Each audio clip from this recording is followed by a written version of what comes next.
मित्रांनो, कल्पना करा, एका व्यक्तीकडे इतकी संपत्ती आहे की ती जगातील अनेक देशांच्या संपूर्ण अर्थव्यवस्थेपेक्षाही जास्त आहे. एका अशाच व्यक्तीकडे स्वतःची अवकाश कंपनी आहे, हजारो उपग्रहांचं जाळं आहे, कृत्रिम बुद्धिमत्तेतील वाढता प्रभाव आहे आणि जगभरातील इंटरनेट सेवांवर प्रभाव टाकण्याची क्षमता आहे. ही कोणती विज्ञान कथा नाही, हा विषय आहे इलॉन मस्क यांचा. स्पेसएक्सच्या ऐतिहासिक आयपीओ नंतर एलॉन मस्क जगातील पहिले ट्रिलियनियर म्हणजेच $1 ट्रिलियन पेक्षा जास्त संपत्ती असलेले व्यक्ती बनल्याची चर्चा जगभर सुरू आहे. पण ही केवळ एकाच व्यक्तीची श्रीमंतीची गोष्ट नाही. हा एक असा क्षण आहे जो भविष्यातील अर्थव्यवस्था, तंत्रज्ञान आणि जागतिक सत्ता संतुलन बदलू शकतो. नमस्कार, मी अनुष्का आणि तुम्ही पाहताय राज्य लोकतंत्र. 2002 मध्ये सुरू झालेली स्पेसएक्स ही कंपनी आज जगातील सर्वात प्रभावशाली स्पेस कंपनी मानली जाते. फॅल्कन 9 रॉकेट्स, ड्रॅगन कॅप्सूल, स्टारलिंक उपग्रह, इंटरनेट नेटवर्क आणि मंगळ ग्रहावर मानव वसाहतीचे स्वप्न या सर्व गोष्टींमुळे कंपनीने अवकाश क्षेत्रात क्रांती घडवून आणली आहे. स्पेसएक्सच्या आयपीओमुळे कंपनीचे मूल्यांकन अभूतपूर्व पातळीवर पोहोचल्याचे मानलं जातं. त्याचाच थेट परिणाम इलॉन मस्क यांच्या संपत्तीवर झाला आणि ते $1 ट्रिलियन क्लबमध्ये पोहोचल्याची चर्चा सुरू झाली. पण आता खरा प्रश्न हा नाही की इलॉन मस्क किती श्रीमंत झाले. खरा प्रश्न हा आहे की एवढी आर्थिक, तांत्रिक आणि माहितीची शक्ती एकाच व्यक्तीकडे केंद्रित होण्याचा नक्की अर्थ तरी काय? कारण आजची सत्ता फक्त पैसा ठरवत नाही.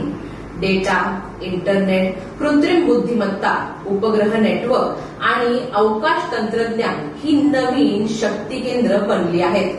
ज्याच्याकडे यांचं नियंत्रण आहे तो उद्याच्या जगाची दिशा ठरवतो. स्पेसएक्सच्या आयपीओचे सकारात्मक परिणामही आहेत. लाखो गुंतवणूकदारांना अवकाश क्षेत्रात गुंतवणूक करण्याची संधी मिळू शकते. उपग्रह, इंटरनेट, स्पेस ट्रान्सपोर्ट, चंद्र मोहिमा आणि भविष्यातील मंगळ मोहिमेसाठी मोठ्या प्रमाणात निधी उपलब्ध होऊ शकतो. हजारो नवीन स्टार्टअप्स आणि लाखो रोजगार निर्माण होऊ शकतात. ज्या प्रकारे इंटरनेटने 21व्या शतकाची अर्थव्यवस्था बदलली, त्याचप्रमाणे स्पेस इकॉनॉमी पुढील मोठी क्रांती ठरू शकते. मात्र या यशाची अजून एक दुसरी बाजू आहे.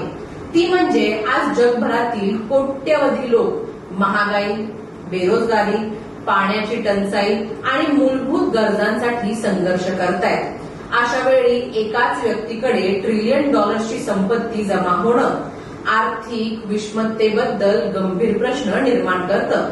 कारण जेव्हा संपत्ती वाढते तेव्हा त्याच्यासोबत प्रभावही वाढतो आणि जेव्हा प्रभाव वाढतो तेव्हा निर्णय प्रक्रियेवर परिणाम करण्याची क्षमता वाढते.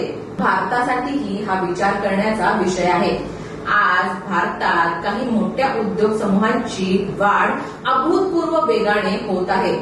ऊर्जा, बंदरं, विमानतळ, दूरसंचार, डेटा सेंटर, मीडिया, डिजिटल सेवा आणि पायाभूत सुविधा यासारख्या क्षेत्रांमध्ये काही मोठ्या कॉर्पोरेट समूहांची उपस्थिती वाढत आहे. देशाच्या विकासासाठी मोठ्या उद्योगांची नक्कीच भूमिका गरजेची असते, यात दुसरी कोणतीही शंका नाही.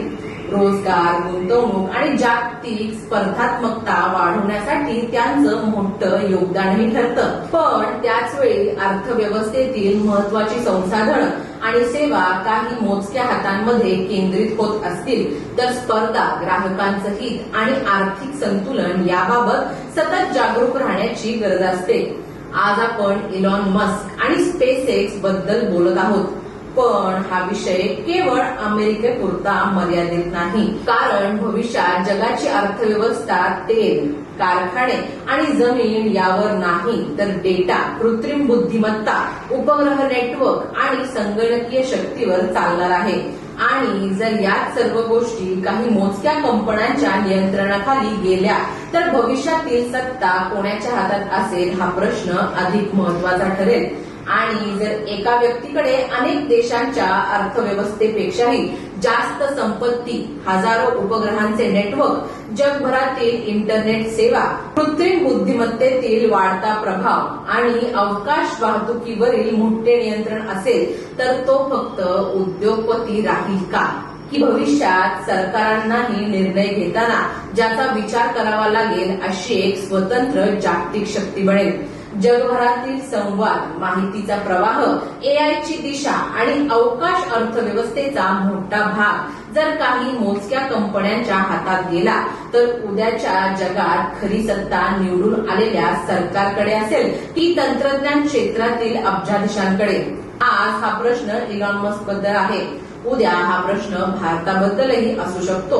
कारण इतिहासाने वारंवार दाखवून दिला आहे की ज्याच्याकडे संसाधनं असतात त्याच्याकडेच प्रभाव असतो आणि ज्याच्याकडे प्रभाव असतो तो समाजाची दिशा बदलू शकतो. आणि जेव्हा संपत्ती शक्तीत बदलते, शक्ती प्रभावात बदलते आणि प्रभाव नियंत्रणात बदलतो, तेव्हा प्रत्येक लोकशाही समोर एकच प्रश्न उभा राहतो: विकास कोणासाठी आणि नियंत्रण कोणाच्या हातात? आज भारतात अशी काही लोक आहेत ज्यांचं नाव मी आता घेऊ शकत नाही, परंतु तेही भारताचं काही प्रमाणात नियंत्रण करू शकतात. ही बाब सगळ्यांपासून लपून राहिलेली नाही आणि त्यामुळेच आता फक्त आपण स्मरण केलं पाहिजे ते या लोकांचं जे की पुढे जाऊन नियंत्रण करण्यास सक्षम ठरू शकतील. मग तुम्हाला काय वाटतं? इलॉन मस्क यांचं ट्रिलियनियर होणं हे मानव जातीच्या प्रगतीचं प्रतीक आहे की भविष्यातील आर्थिक आणि तांत्रिक सत्तेच्या केंद्रीकरणाचा इशारा? तुमचं मत कमेंट्समध्ये नक्की सांगा आणि अशाच विचार करायला लावणाऱ्या विषयांसाठी चॅनलला सबस्क्राईब करायला विसरू नका. धन्यवाद. दैनिक राज्य लोकतंत्र.